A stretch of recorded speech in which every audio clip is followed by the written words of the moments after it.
Hello and welcome to the Alive, Digital Humans and Their Organizations podcast.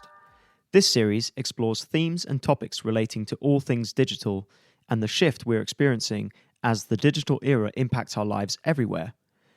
My name is George Seiler. I'm from the Ludic group, and this episode is brought to you by the authors of the book Alive, Digital Humans and Their Organizations, published by Navarro and available on Amazon, Kindle, and in bookstores near you. This episode is about why organizations should play games. We are joined today by the authors Paul Ashcroft. Hello. And Garrick Jones, dialing in from Tokyo. Hello. With our special guest, An Coppens. Hi. So Anne, you're the Chief Game Changer at Gamification Nation and a leading expert in gamification design for employee and learner engagement. Thank you so much for being here with us. You're very welcome. Let's start off with an extract from the book. In the book we wrote, games give purpose, ritual, meaning, excitement, belonging, combat without killing, dangerous experiences without dying, skill building and more. Games, like stories, are often totally undervalued and misunderstood when people say, it's just a game. And you're a chief game changer. Tell me about that. Yes. Well, first of all, when you can pick your own title, you got to pick a good one. Right. So that's the first thing. But I've actually come to gamification from the world of learning and development and change management. So early in my career, I was a learning and development manager, change manager, and I always used games to get my messages across, to get people engaged. And then in the early 2000s, I stumbled upon the term gamification. I was like, what's that? And then realized that's what I've been doing for pretty much all of my career. So, what is gamification? It sounds painful. That was painful. Nobody got hurt, not even a game. Just a dictionary and a spell checker. They don't like it. Right. But gamification in my world is basically adding game psychology, game mechanics, and game dynamics to non-game processes. So that could be learning, that could be change, that could be health, it could be anything that's a process where you can add a bit of game spice to get better results. And what can you use games for? Pretty much for everything, I feel. My mind works like a game. So anytime I need to achieve something, I will set a challenge. The challenge will then be gamified in some way with maybe a reward, maybe something that I really want to go for. I make it interesting. I might build in a storyline that's a bit more unusual. So the reason why we play games is because we relate to it. It's something that's innate to all of us. So we all played to explore our environment. We've never lost that. Some of us think that because we've been in business, we should be serious. But that inner child still plays. And that still pops up occasionally to say, look, I want to play, I want to get excited, I want to be motivated. And I think that's the power of games. Is games just for engagement of people? Make them feel good? I think it can do more, especially if we apply games and make games for serious purposes, like the work we do, is, you can actually achieve more with a game and with a story than you can with just telling the facts. I mean, we retain 22 times more information if we use a story or a game. We've got cases of very boring, very, I suppose, detailed material being told to salespeople around cybersecurity, for example, which is a recent project we worked on, where basically sales agents weren't comfortable explaining cybersecurity. We made it into a board game, and all of a sudden they're 90 times more or 90% more comfortable talking about cyber because they have scenarios. They remember the scenario that they lost the game with.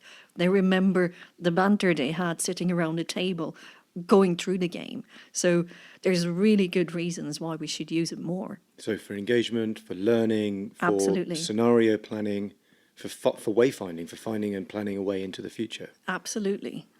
I love the idea of games and gamification. And I especially love when you talk about using the idea of mechanics, dynamics, and aesthetics of those three processes in how you create games. for things that are other than games. And I was wondering if you could just spend a little time talking, because I'm the techie geek sometimes. What do you mean by the game dynamics, game mechanics, and game aesthetics in that term? So a game mechanic like a leaderboard inherently introduces competition into a situation. A game mechanic like an emoji, like a like on social media, introduces the social, more caring social aspect. So the dynamic you create is actually dependent on the game mechanics you use, and to be aware on how the two can impact a design is vitally important to understand. So can we think of the mechanics as the bits and pieces, the elements and components of a game, and the dynamics, the rules or the way the mechanics interact and play out over time? Yes, and also it's the dynamic that sort of extract the emotion out of it. So most game designers design for emotion, design for impact. So in gamification, and especially in the business world, we don't see emotion enough. And we don't get that out of people enough, I feel. And I think that's where games can help us elicit those emotions, and that's where you need the game dynamic for.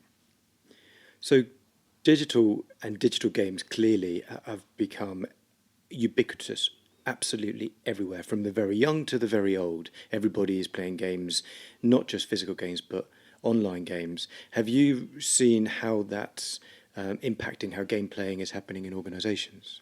Yes, for sure. I think most systems today, so if you speak to a young person going into the world of work, having to work with, and I will, excuse myself to Microsoft, but with boring old Microsoft, which we see in most offices, that's not an experience that young people today are growing up with. They're growing up with social media where you have instant feedback, instant likes, instant emojis, instant whatever you want to message out there. And yet we're stuck with an email, we're stuck with a Word document, often the tools that don't necessarily reflect where we've gotten to with today's technology.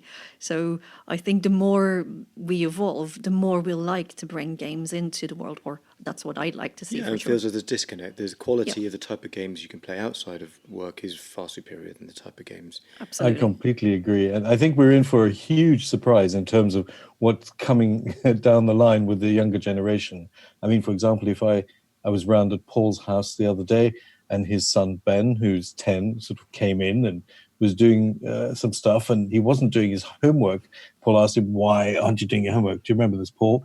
And what he was doing, he was coding a new game on an app that he has because he enjoys coding and he enjoys making games. And 10 years old, that to me is a game changer. Excuse the pun. Yeah, you're welcome to my world. So, I mean, I love the fact that the likes of Microsoft with Minecraft have actually thought that through. So I've given you the negative, but I'll give you the positive also. Minecraft actually allows you to code and see what it does. And I think that aspect of coding is amazingly innovative and also attracting more young people to it. Swift does the same for Apple coding, so you can build your own game environment as you go and learn to code in the process. So I think if we learn from the big tech companies, we can see that it works. When it comes to the large corporates, what I hear very often is, "Oh, but we're serious business. Why should we on earth play a game?" And, that's an interesting one. Is gamification just for millennials and young people and people that are geeks and love to play computer games? They're the first ones that will take it up. Yeah. They're also going to be your most critical audience because they've grown up with games, they know games, and they'll know how to break the game as such.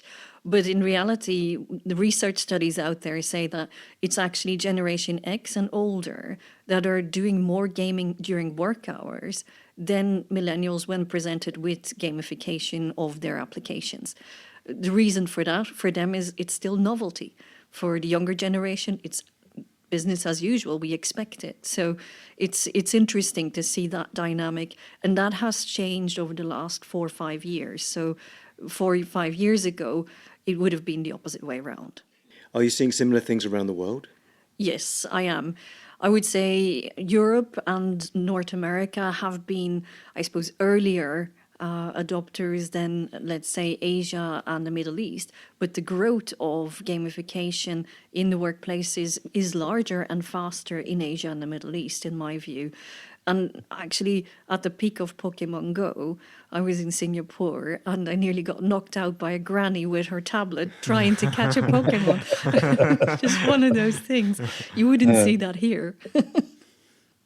I was really taken by something you just said, just to go back, when you were talking about Microsoft and Swift, and something about learning. When you gave the example of the new coding machines not only allow you to play the game, but also to code at the same time. So you coding and seeing the immediate impact of your code and still playing in a rich context. And to have that immediate feedback and that rich context evolving with you is a really powerful function of the digital world, which only the very best learning systems were providing that level of feedback, a number of years ago.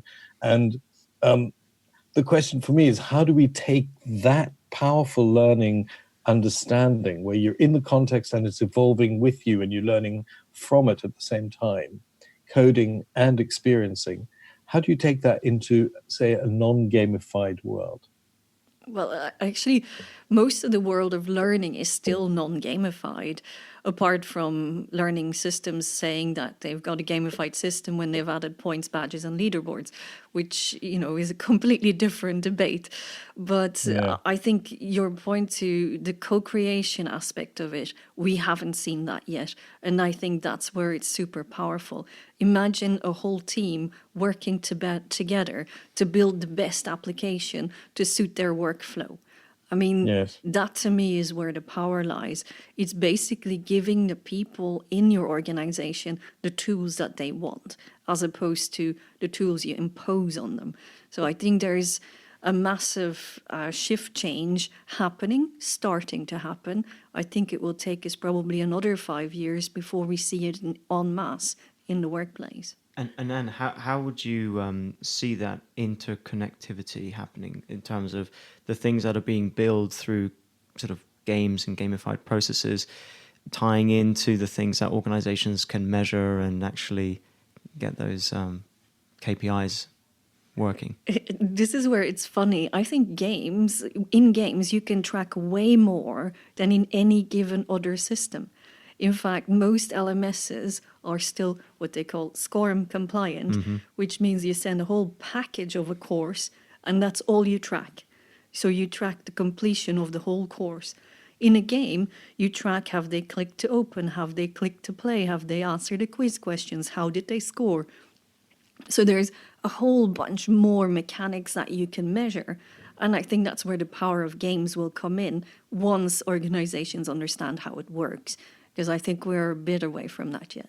Why do you think gamification has been used so little so far in work and in learning? The expense, I think, is one prohibiting factor. I think a lot of organizations are careful when they're investing in new technology, and because their systems are not ready made for it, I think that's where the hurdle still is. Some have, I suppose, dipped their toes in and had good results. Others are still thinking about it, and others have already moved on and dismissed it as, look, we're not going to do that because it's too expensive or our people won't like it, which I would highly contest. But what would a big investment look like?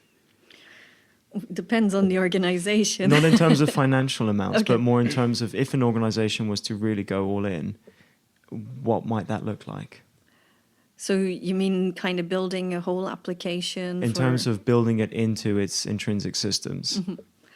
I think, the very nature of introducing games or gamification means for most organizations today that you're introducing a change management program, a behavioral change. And unless you're willing to support that, so what I typically say to organizations, start with a pilot program, but pick the pilot in a very critical area where you can see the effect, and with a team that you might say, ooh, there's some critics, there's some very open people, and see how they respond. If you can persuade the critics, selling the rest of it will be easy. If you can't persuade them, you need to tweak it until you can get a good measure of what's happening, what's good, and how you can transform. But the very nature of introducing games when you've never had any is a change management program. And a lot of systems organizers don't see that. So a lot of the platforms on the market today think, we just pop the platform in, happy days, everything will be good. And then you find people not using it. And as you were saying, it's a shift in mindset at the leadership level, if an investment is required, but also that this is actually worth doing. It's going to create value and long-term value. Yeah. Have you got any stories about where you've turned around some leadership mindsets around why bother playing games? Yes. And my first question always when they raise, but we're a serious business, we can't possibly play games, I always ask them, have you ever done business over a game of golf, gone to a rugby game, watched soccer? And most of them sheepishly have to admit that they probably have. So it's not necessarily new, but it has to be translated into words that senior management actually can relate to. And I think that's where we get the true power of it. Now, we worked with one organization where management was resistant and said, well, look, if you can persuade that particular team, they're always negative. If you can swing them around, we're good to go. So start with the hard cases first. Totally. And I also encourage them to do that. Okay, give me the hardest group. Yes. I'll show you if it works. And, Let's play a game with it. Yeah, it was around project management in training. Yeah. These guys were highly analytical, very, I suppose, up in their game. And they came from gaming backgrounds, a lot of them. They were in the media sector, but they were critical of anything to do with learning and what could you possibly tell me. When we played the game, in fact, they all got so into it that we had to remind them to take breaks, etc. And their project management methodology was adhered to much more as a result of the game, because people saw, that's why we do this. That's why we now use games, or that's why we now use processes that facilitate what we need to get done. And that was all brought on by introducing a game that we needed to play.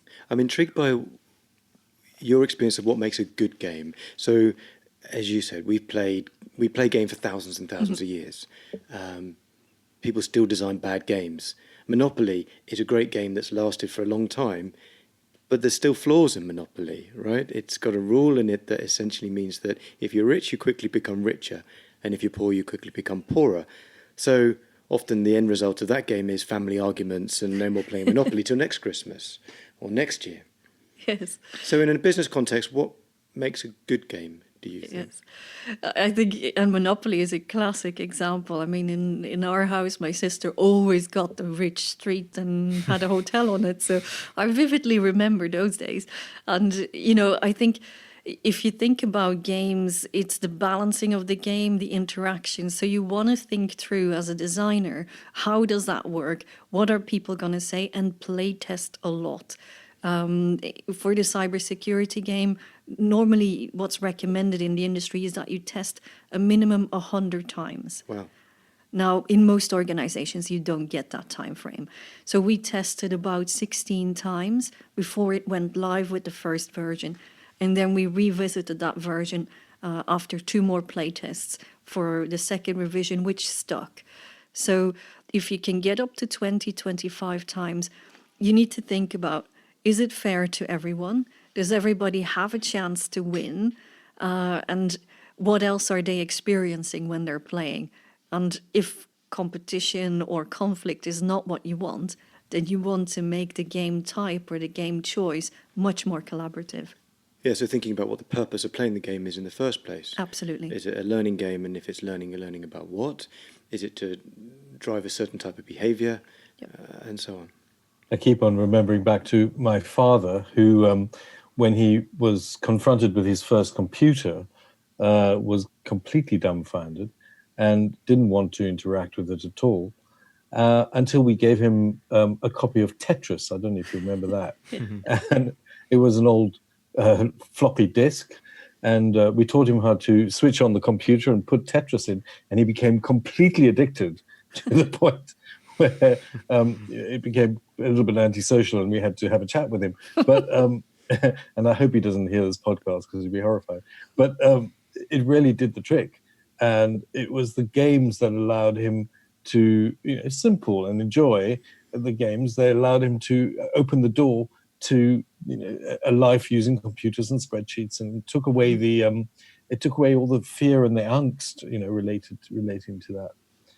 I think that's still very true today. It's games allow us to open up and also enjoy and be in a safe space with known rules, and enjoy ourselves as we simulate some of the experiences we need to have. And then in that sort of psychological state of playfulness and so on, we're able to have real and deep conversations. At the same time, it promotes very, very deep meaning and memory psychologically. So it's operating on many, many levels. It creates a safe place. It allows us to move forward. It allows us to interact with each other in a human way. And then it allows us to kind of remember what we've experienced in a powerful way. Yeah, and actually, imagine if our politicians were all forced to play something like a Sim City or a city builder with resource management and etc. Instant feedback on how their decisions are affecting everybody. I mean, the same can be said. The Buckminster Fuller World game, which he Yes. was very keen to have everyone play. What's some of the most surprising areas you've seen gamified? So we've seen, for example, surgeons learning surgical techniques through game playing, ideally not on humans or animals. No, but there's a crazy fact. I mean, it's I think surgeons who play games, and not necessarily medical related games, but surgeons who've played competitive games online and so on, have better faculties at remembering surgical procedures than surgeons who've not. Yes. And actually, it's interesting where people actually use games. I've seen it in role-playing games for people in the hospitality sector, where if they have 5 minutes in between customers, let's say a hotel reception, they play a role-playing game. They're immediately learning how to deal with different types of customers, but also improving their English. So what was interesting is that although the game was set to teach them about hospitality and customer service skills, actually what the staff used it for was mainly learning English. Yeah, and contextually useful English for their work as well. Absolutely. Where do you see this trend going? So projecting out 5-10 years, what do you think is the future here of games? I think we'll see more applications with games in it, for sure. We're still on a hyper-growth cycle. And the most expansive areas are actually the new markets, as in the emerging markets. And for them, it's mobile first. So I think we'll see much more mobile-based games. I mean, and many more cross-platform games. So if you think about Fortnite as an example of a cross-platform game, that's the type of thing I see working in the workforce, because most of us use multiple platforms anyway. So we're on our mobile, we're on the road, maybe using a tablet, we're in work using a desktop or a laptop. So those kinds of things I think we'll see much more of. And to be devil's advocate, you mentioned playing Fortnite. Well, to the millions of people out around the world who are playing Fortnite, possibly at the expense of everything else, if I was a leader in an organisation looking to use games and bring games in, that might just have put me off. Do I really want my organisation online playing the equivalent of Fortnite instead of doing their work? Yes, it's a good question. And actually, what does Fortnite teaches us? It teaches us to collaborate. It teaches us to battle. It teaches us to be strategic. I guess there are traits that as a business you still may want in your people. So whilst you may think it's, wasting time, well, in reality, they're also developing very valuable skills. If you look at the bigger franchise multiplayer online games, For years, people have played them. Now, I would hire a guild or a tribe leader from one of those games in a heartbeat if I needed a team managed or a project managed. Why? Because they have learned to virtually motivate people to do things, and often boring things repetitively, in order to win a game. Now, isn't that what the game of business is all about? Do you see this coming yet? Already multiplayer business games where people in the organisation either compete together or even compete against other organisations? Yes, we do see that, as in office politics have been around for since forever. So I would say that's a very elaborate game. A lot of people got very good at, often to the detriment of their colleagues. So I don't think that game is unknown to business. But yes, we are seeing leagues of where people are testing one another. The same for just social purposes. So we've seen them in sports for quite some time. But testing each other for knowledge against, so in academia, you have universities playing against universities. In business, you have people competing in MBA games, in business simulations. So you do see it more and more often as an accepted form of training. And I think that's where there's a massive opportunity. Yeah, I could certainly imagine a time and place where I have a choice. I can either play out my ideas in the real world in my organisation and take a risk, or I can go into my virtual world and play it out in the game and see what the impact is. Exactly. And what's interesting is that where we have simulations for a specific, very relevant part of the business. So there's an example of a bank who created a simulated retail branch for the same bank.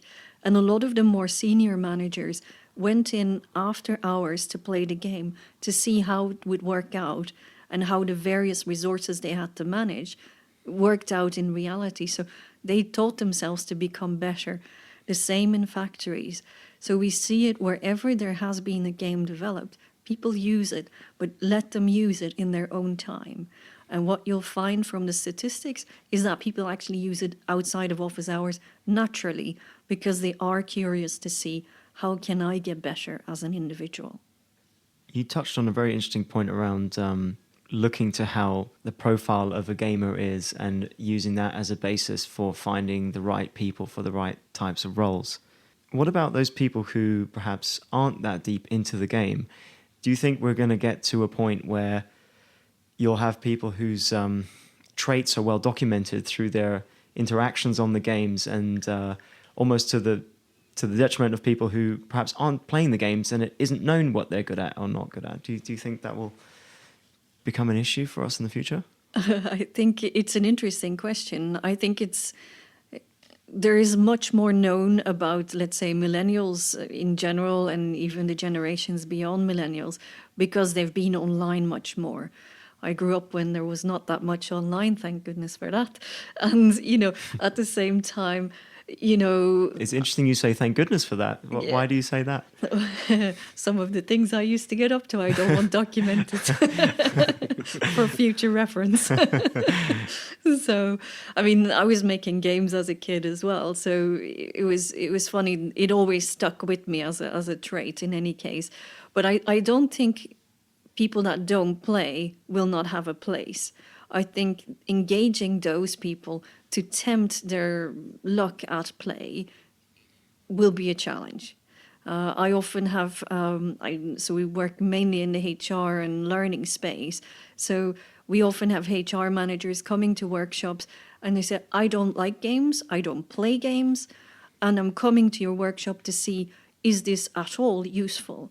And it's a win for me if they walk out of the workshop thinking, actually, there's something in there. There's something we can do with it. And some of them convert completely and actually go and develop a game for either recruitment or motivation or whatever. But I think they'll be confronted with it much more over time. And as you say, it is going to become more and more embedded into the things we do, from the swiping down of the news to reminders and buttons and things that keep us engaged and interested in a particular website.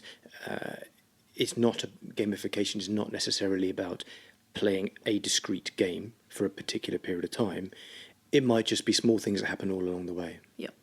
Yeah, I see it more as nudges, little nudges along the way that keep you moving forward. I mean, one of my favorite learning examples is Duolingo, where you basically get nudged every day to log on and earn your winning streak. Now, imagine in a HR setting, you show up for work and you have an unbroken streak of showing up on time every day for the last year. Right. Yeah. What software does that? At the moment, I can't think of any. I'm struck continuously by how we're having a conversation about gamification, but we could just as easily be having our conversation about adaptability. Adaptability is our crazy word for what we think is coming down the line in terms of games and apps and suites of apps that people create collaboratively or that organizations use to kind of enable the work that comes down. And we say in that chapter that we think the future of all businesses is they'll be more like software businesses than they will be like organizational businesses and so on in the future. And I hope that they'll take the apps business as the apps business and not like the ERP systems business. Because I think it's the ERP systems that are killing our collaboration. And whereas apps have proven to give that, I suppose, confined space within which people work. That's fascinating because for me, it talks about open and closed systems. An ERP system is a giant closed system. And we know that that's a fixed framework that people have no flexibility in, and it leads to stifling of individual expression and also motivation. And yet, these are the ways that we're controlling some of our largest organizations. Whereas the app suite and bringing in massive flexibility and constant evolution of the field of apps is much more an open system, which is much more powerful and more survivable. But also, open systems are things that are systems that we engage with and we play with and are more flexible and more and give us more of an outcome. I think they have more evolutionary life in them in time. So my prediction, of course, is that ERP systems will die in time because they're fixed and controlled, whereas the app suites and the app field will just evolve and continue to evolve and grow. Yes, I sure hope so. And do you think the games that people play in organisations will need to, or will move towards the sort of quality that they experience outside? You know, as you say, from Fortnite to these immersive either sports games or fitness games or combat games even. The experience, much like learning, is very different internally. That you've done a game if you've got a leaderboard, Yes. as you say. Or a point system, that's gamification. Wow. It's boring. Boring. It's boring gamification. And actually, if you use things like just points and leaderboards, you're making something that people do naturally and sort of a carrot reward dangling in front of them. Oh, you'll get a point if you do a little bit more of it. Take the carrot away. And people say, well, I can't get anything for it, so I'm not bothered anymore. It's a superficial and bad gamification. I'd love for our gamification in the workplace to look much more like the Fortnites, the World of Warcraft, the esports, because that's where you get truly immersive contact. Will it go there? I doubt it. If we can get as far as somewhere in between, I think we'll do fantastically well. One of the examples I love in gamification for learning is Classcraft, which has a very cool interface. So you have amazing characters in tribes. It was developed by a teacher for his students to run over the course of a year. And the graphics in that are fascinating and fantastic. I'd love to see that in corporates. But will it go there? I question. Well, these things have huge budgets often to make the level of graphics. They have Hollywood film-like budgets to make. On the other hand, if it's something that is a platform where you can simulate your organization and some of the main processes and ways of working within a game environment, then it has long-term use. Absolutely. And maybe that's a direction that the gamification will go in. I hope so. We're doing our bit for that. Right. So we definitely want to go down that line. Currently, what I see from a lot of the gamification platforms, we work platform agnostic at the moment. So it means that we basically see a variety of the things that they can do. And most gamification platforms haven't stretched far enough. They haven't gone all the way to the graphical and the great feel of a game. They've put together the mechanics, which if you're a good game designer and a good gamification designer, you can do something with. But it actually does still take that skill for someone to put it together, which if you put it in the hands of corporates, will get misused, will not actually be very effective. So that's where I think we have a bridge to cross yet, and I'd love to see it much more interesting. Have you seen in any organizations yet a gamification team or department within an organization? So we have now the learning team. Do we have the game team in organizations yet? Only in game companies so Right. far. So, and not many others. So a game design team, what we do see is game designers joining the learning team and then often being told, oh, but that's not what we do around here. So there is a disconnect still. I'd love it to be there more. What we are seeing, though, is a shift towards experience builders. So you have many more. So you have customer experience, learning experience, employee experience builders. And I think if we can go under that title and sneak in that door, I think we'll be doing well. You talk a lot about the organizational mindset towards games. So what are some of the practical things that organizations can do today to shift more towards a game-orientated mindset? I think the game type that works for most organizations are quests. I mean, most of us have engaged in a quest one way or another. You can run quests in a non-digital fashion and in a digital fashion.